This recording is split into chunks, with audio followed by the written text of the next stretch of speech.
Et si aujourd'hui on parlait de nutrition? Vous voyez venir, je vais vous parler du tableau de valeur nutritionnelle que vous devez afficher sur vos produits. Savez-vous que, en plus de donner une information sur la valeur nutritionnelle, il permet aussi aux consommateurs de comparer deux produits en magasin? D'accord, bon, c'est bien joli tout ça, mais vous allez me dire, comment je fais pour obtenir ce tableau de valeur nutritionnelle? Eh bien, c'est justement l'objet de la vidéo qui suit. Et voyons tout de suite les façons d'obtenir ces valeurs nutritionnelles. Et je dis bien les façons. Car d'après l'article 31 du règlement INCO, il en existe trois.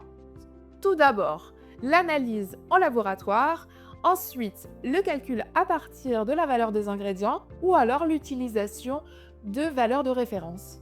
L'analyse en laboratoire, c'est la méthode la plus connue. Elle vous permet d'obtenir un profil nutritionnel exact de chacun de vos produits via divers procédés qui quantifient les nutriments présents.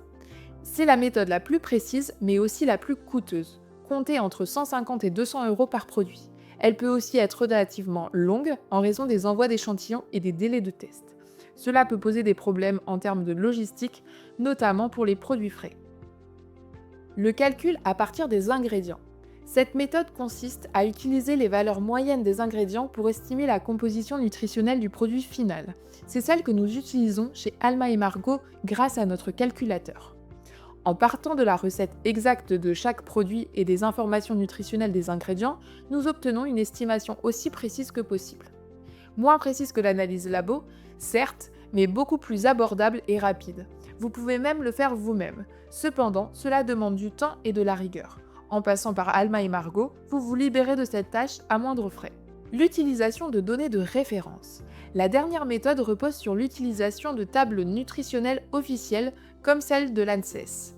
Ces tables fournissent des valeurs moyennes selon les groupes d'aliments auxquels vos produits appartiennent. Cette méthode est gratuite si vous la faites vous-même, comme la précédente, mais c'est aussi la moins précise. Pourquoi ? Parce que ces valeurs sont des moyennes issues du marché et de publications scientifiques. Elles ne reflèteront pas forcément votre recette spécifique, ni les efforts que vous avez faits pour proposer un produit plus sain ou plus clean que ses équivalents industriels. Et voilà, maintenant vous avez toutes les cartes en main pour choisir la méthode qui vous convient le mieux pour calculer vos valeurs nutritionnelles. Vous voulez en savoir plus? Restez connectés sur cette chaîne pour avoir toutes les nouveautés. Vous souhaitez vérifier les étiquettes de vos produits alimentaires ou que l'on vous aide à calculer vos valeurs nutritionnelles? N'hésitez pas à nous contacter par mail ou en laissant un commentaire sous cette vidéo, nous vous répondrons au plus vite. À bientôt!